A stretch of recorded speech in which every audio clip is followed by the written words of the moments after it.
সম্মানিত গাইজ, এই মুহূর্তে জানাজা শেষে উপস্থিত মুসল্লিয়ান চলে যাচ্ছেন। আমরা দেখতে পাচ্ছি মৃত হাজী আহমদ আলী সাহেবের লাশ যেখানে দাফন করা হবে সেই জায়গায় নিয়ে যাওয়ার জন্য প্রস্তুতি নিয়েছেন। জীবনের আর কোনোদিন আমাদের মাঝে থাকবেন না, কিছুক্ষণের মধ্যেই হয়তো আল্লাহ পাকের দরবারে উনি পৌঁছে যাবেন। মহান আল্লাহর নিকট প্রার্থনা করব হাজী আহমদ আলী ভাইকে যেন আল্লাহ পাক ক্ষমা করে দেন, ওনার জীবনের সম্পূর্ণ গুণাবলী ক্ষমা করে আল্লাহ পাক জান্নাতে দান করেন।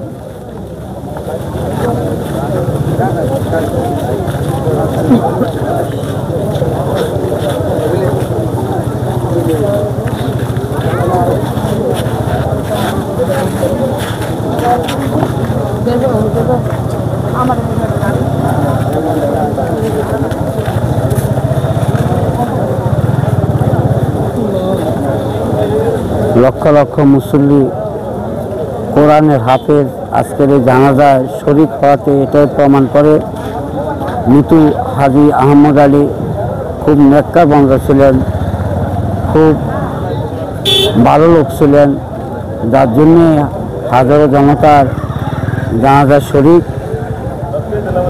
আমরাও একই সুরে মহান রাব্বুল আলামিনের নিকট এই কথাই প্রার্থনা করব, আল্লাহ পাক যেন মৃত হাজী আহমদ আলী ভাইকে জীবনের জানা অজানা ছোট বড় গুণা সম্পূর্ণ গুণাগুলি মাফ করে ওনাকে জান্নাত দান করেন। সম্মানিত গাই, মহান আল্লাহ পাক তার নিজ হাতে হায়াত, মওত ও রিজিক এই তিনটি রেখে দিয়েছেন। কোটি লক্ষ লক্ষ টাকার মালিক আর যার ঘরে ঘর পরিচালনা করার মতো কোনো টাকা নাই, সেও একই সমান, যার নিকট কে কখন চলে যায় যার কোনো ঠিক নেই, কে কতদিন বেঁচে থাকবে যিনি নির্ধারণ করেন, কে কখন মৃত্যুবরণ করবেন যিনি নির্ধারণ করেন, সেই মহান রহমতুল আলামিনের নিকট লাখো শুকরিয়া আদায় করি। আল্লাহ পাক আজকে পর্যন্ত এই মুহূর্ত পর্যন্ত আমাদেরকে জীবিত রেখেছেন, যার জন্য আমরা মহান রাব্বুল আলামিনের শুকরিয়া আদায় করছি। আপনারা দেখতে পাচ্ছেন এই মুহূর্তে মৃত হাজী আহমদ আলী ভাইকে যেখানে দাফন করা হবে সেই জায়গায় নিয়ে যাওয়া হচ্ছে। সাথে সাথে মুসলিয়ান যারা জানাজায় শরীক হয়েছেন তারাও সাথে সাথে রওনা হয়েছেন মাটি দেওয়ার উদ্দেশ্যে।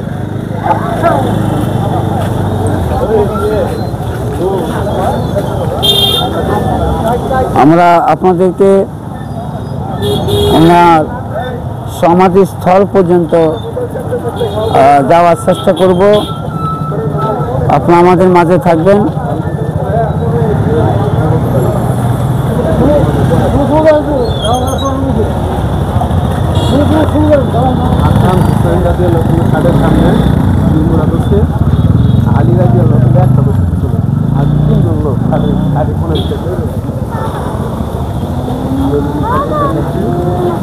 সম্মানিত গাইজ, মৃত হাজী আহমদ আলী নিঃসন্দেহে খুব ভাগ্যবান ব্যক্তি ছিলেন, যিনি অত্র এতিমখানার সভাপতির দায়িত্ব পালন করেছিলেন। যে এতিমখানায় হাজার হাজার এতিম দিন এবং দুনিয়ার কোরআনের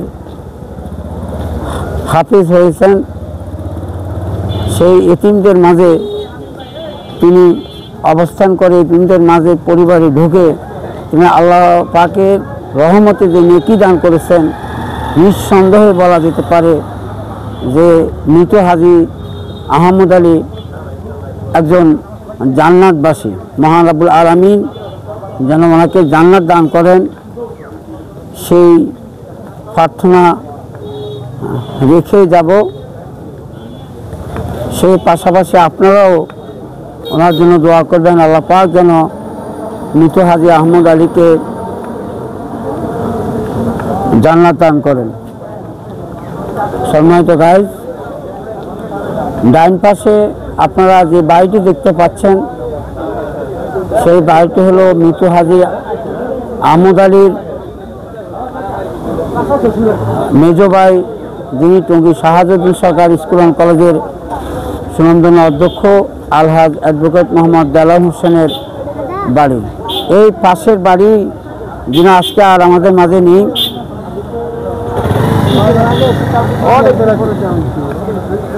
যিনি তার জীবনের আজকে পর্যন্ত শেষ সময়টুকু এই বাড়িতে অবস্থান করেছিলেন। হয়তো আর কোনোদিন বাড়িতে ফিরবেন না। সেই বাড়ির সামনেই আজকে পাশেই তার নামাজে জানাজা শেষে দাফনের ব্যবস্থা করা হচ্ছে। আপনারা দেখতে পাচ্ছেন হাজারো মুসলিয়ান তার যেখানে সমাধিস্থলে এসে উপস্থিত হয়েছেন এবং সবার কণ্ঠে একই কথা, মহান রাব্বুল আলামিন যেন ওনাকে ক্ষমা করে দেন।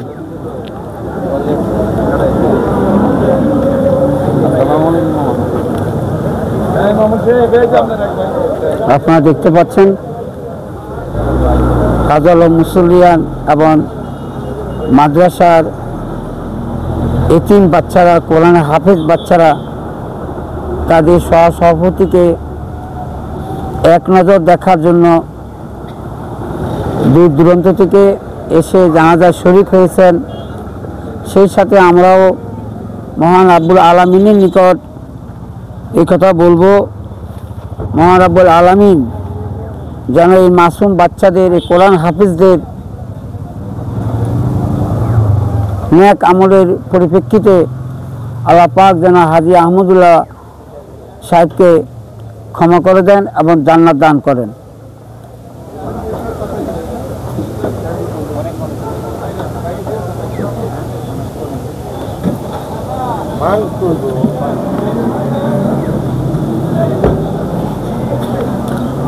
আবার কোনো এক সময়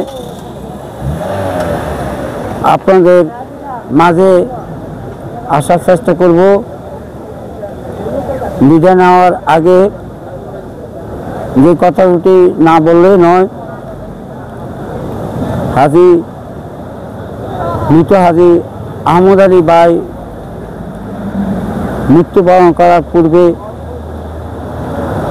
ভাই ভাই যে স্নেহ বাঁধন, কত মজবুত সম্পর্ক, মায়ের রক্তের নারীর টানে যে কী সম্পর্ক, তাহা মৃত আহমদ আলী ভাই ও তার জীবিত মেজো ভাই দেলাওয়ার হোসেনের সম্পর্ক না দেখলে আমরা এই কথা বিশ্বাস করতে পারতাম না। সত্যিকার অর্থে ভাইয়ের প্রতি যে প্রীতি, ভাইয়ের প্রতি যে ভালোবাসা, ভাইয়ের প্রতি যে স্নেহ মমতা, সবটুকুই আমরা অধ্যক্ষ দেলাওয়ার স্যারের নিকট দেখেছি। এবং সেই সাথে আমরা পরিশেষে এই কথাই বলবো, মহান আল্লাহ পাক যেন আমরা যারা জীবিত আছি তাদেরকে নেক হায়াত দান করেন, বিভিন্ন বিমার থেকে, বিভিন্ন বিপদ আপদ থেকে আল্লাহ হেফাজত করেন, এবং যিনি আজকে আমাদের কাছ থেকে চলে গেছেন সেই মহান রাব্বুল আলামিন যেন ওনার গুনাহগুলি মাফ করে দিয়ে ওনাকে জান্নাত দান করেন।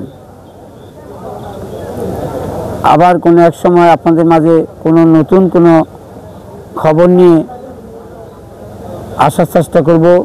সে পর্যন্ত আপনারা আমাদের মাঝে থাকবেন। বসন্ত বাংলা টিভি এবং দৈনিক বাংলাদেশ সংস্থার পত্রিকার পক্ষ থেকে আমি জসিমউদ্দিন চৌধুরী, সামন্তপুর গাজীপুর জামিয়া আলী ইবনে এতিমখানার সম্মুখ থেকে। ভালো থাকবেন, সুস্থ থাকবেন।